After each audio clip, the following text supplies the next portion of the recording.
Tahniah kepada Datuk Seri Ismail Sabri Yaakob atas pelantikan beliau selaku Perdana Menteri yang ke-9 selepas mengumpul cukup majoriti 114 dan diperkenankan pelantikan beliau oleh Seri Paduka Baginda Yang di-Pertuan Agong.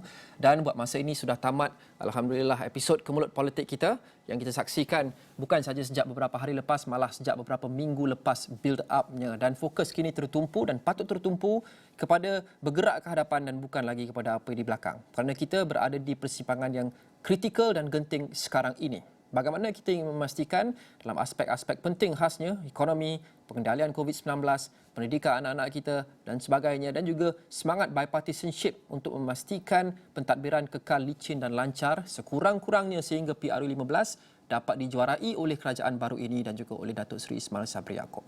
Dan penting kepada inisiatif itu dan usaha itu adalah apa yang saya sebut sebentar tadi, iaitu keperluan untuk bukan sahaja kita mewujud atau mengekalkan semangat bipartisan dalam parlimen, dalam kalangan ahli-ahli parlimen, tapi untuk kita menyemarakkannya lagi untuk memastikan segala semua yang kerajaan mahu laksanakan dalam tempoh sekurang-kurangnya setahun ini atau beberapa bulan akan datang, akan tidak ada begitu banyak halangan sehingga menjejaskan momentum kita untuk memulihkan negara daripada COVID-19 demi kebajikan rakyat yang menderita di luar sana. Sekiranya ada lagi sebarang ketidaktentuan ataupun kemulut politik yang berpanjangan tanpa berkesudahan.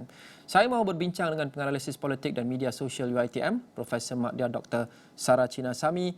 Prof, welcome back. Jadi Prof, secara spesifiknya kita berbincang sebentar tadi sebelum kita berhenti rehat berkenaan dengan keperluan untuk kita menyemarakkan semangat bipartisan. Ada bukan sahaja secara umumnya dasar-dasar besar yang kerajaan perlu laksanakan, tapi kita ada juga secara spesifiknya seperti Belanjawan 2022 akan datang tidak lama lagi, rancangan Malaysia ke-12. Kita sudah lihat antara percubaan kerajaan terdahulu dan Perdana Menteri terdahulu Tan Sri Muhyiddin Yassin untuk menawarkan beberapa perkara untuk menyemarakkan lagi semangat bipartisanship dalam kalangan ahli parlimen, kerajaan dan pembangkang ini. Seperti yang kita tahu, apa yang Datuk Seri Ismail Sabri boleh tambah baik? Kerana kita lihat sebelum ini tawaran ini ditolak oleh pembangkang. Jadi kali ini adakah kita perlukan pendekatan yang baru, yang segar, yang fresh untuk memujuk ahli-ahli parlimen khasnya pembangkang untuk akhirnya beri kerjasama supaya sebarang kelulusan, usul atau pentadbiran dasar-dasar tidak akan terjejas?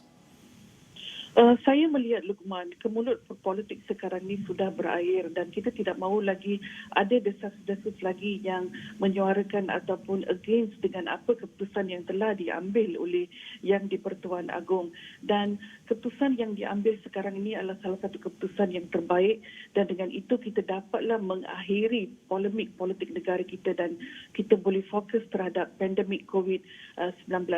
Saya melihat salah satu cabaran besar yang dihadapi oleh Perdana Menteri kita yang baru, Datuk Seri Ismail Sabri, ialah pembentukan kabinet. Pembentukan kabinet yang agresif perlulah dilaksanakan di sini, yang mana benar-benar meyakinkan rakyat.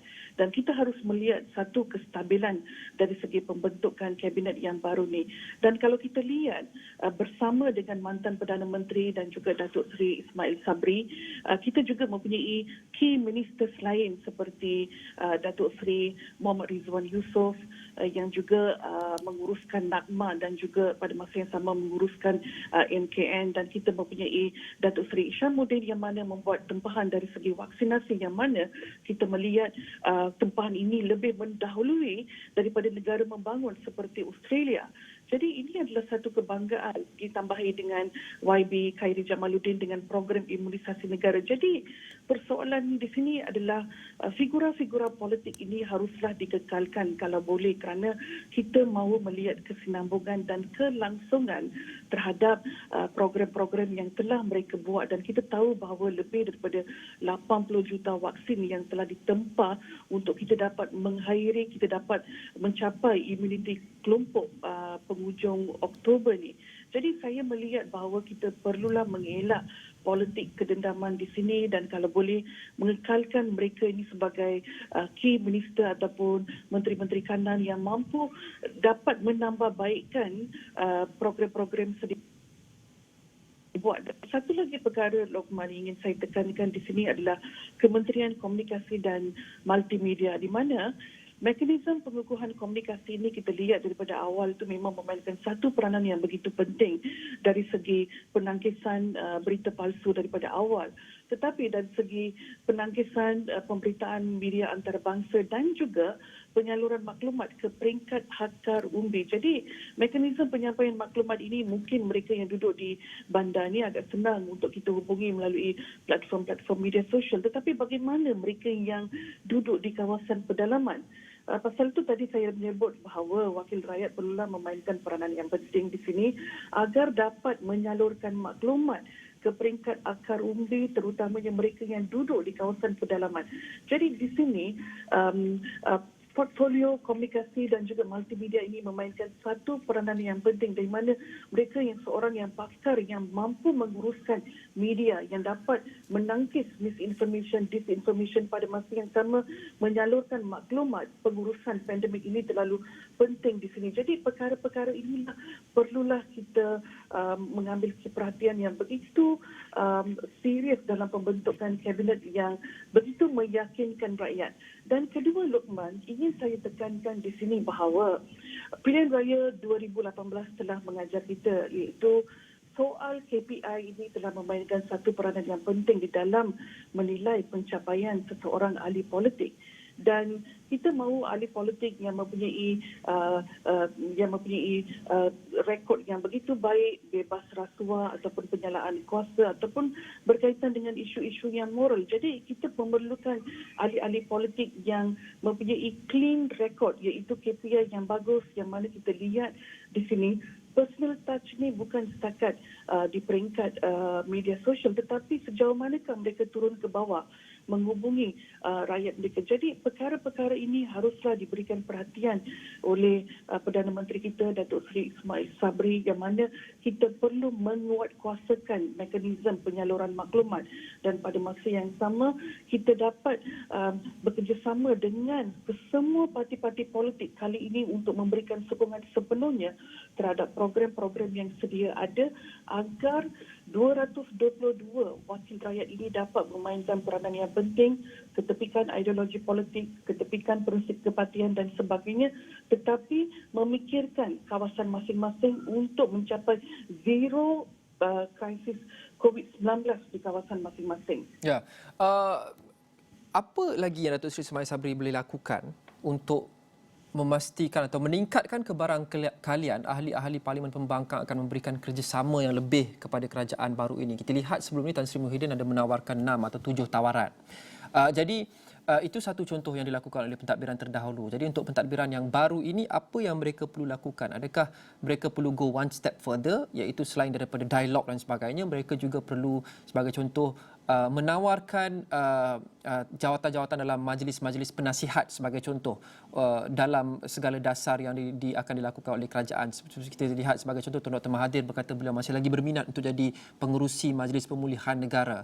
Dan kita lihat juga sebelum ini dalam pentadbiran terdahulu ada ahli-ahli pembangkang seperti Dr. Ong Kian Ming diminta untuk membantu dalam proses vaksinasi di Selangor. Jadi adakah langkah-langkah sebegini patut diambil oleh Datuk Seri Ismail Sabri Yaakob dan juga pentadbiran baru ini untuk mereka melibatkan lagi pembangkang dalam decision making dan bukan sekadar dialog di parlimen sahaja, iaitu tawarkan jawatan dalam advisory roles atau mungkin lebih idealistik setengah jawatan menteri daripada kalangan parti-parti pembangkang. Apa next step dan additional step yang diperlukan itu, Prof. Sarah?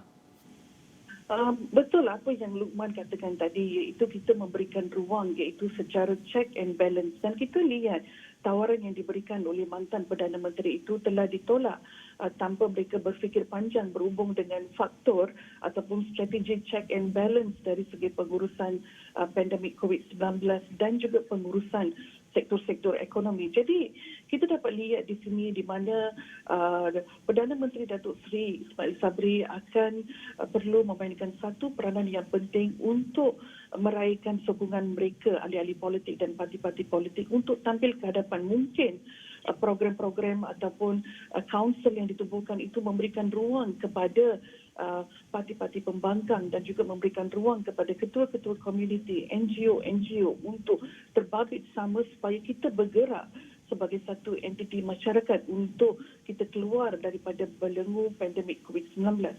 Yang keduanya, Lokman, ingin saya tekankan di sini adalah kembalikan defisit kepercayaan berhubung dengan persepsi UMNO dan Barisan Nasional di kalangan rakyat. Itu adalah satu perkara yang terlalu penting. Penjanaan persepsi ini adalah terlalu panjang, tetapi ia bukanlah mudah, tetapi mampu dilakukan. Dan di sini ia bergantung banyak kepada keterbukaan Perdana Menteri kita sejauh manakah beliau melibatkan kesemua figura-figura politik ini ataupun figura-figura entiti masyarakat ini terbabit sama di dalam sebarang usulan program yang baru. Dan kita lihat dua program terbesar yang setakat ini yang telah dilancarkan, iaitu program imunisasi kebangsaan dan juga yang keduanya adalah Pelan Pemulihan Negara. Dan kedua-dua ini sudah pun meliputi hampir 60%, 70%. Dan kita lihat Pelan Pemulihan ini di fasa pertama dan di fasa kedua, peralihan dari satu negeri ke satu negeri yang lain. Jadi untuk itu perlu meraih sokongan daripada ahli-ahli parlimen dan perlulah mereka sama-sama mengembeling tenaga bersama dengan parti-parti pembangkang bagaimana mereka dapat mewujudkan satu task force di kawasan masing-masing untuk menghubungi ketua-ketua komuniti dan juga pengurusi-pengurusi penduduk di kawasan masing-masing untuk kita keluar daripada pandemik COVID-19 ini. Dan saya percaya bahawa sudah pastinya penambahbaikan yang keduanya, implementasi secara ketat ini mampu kita keluar daripada pandemik COVID-19.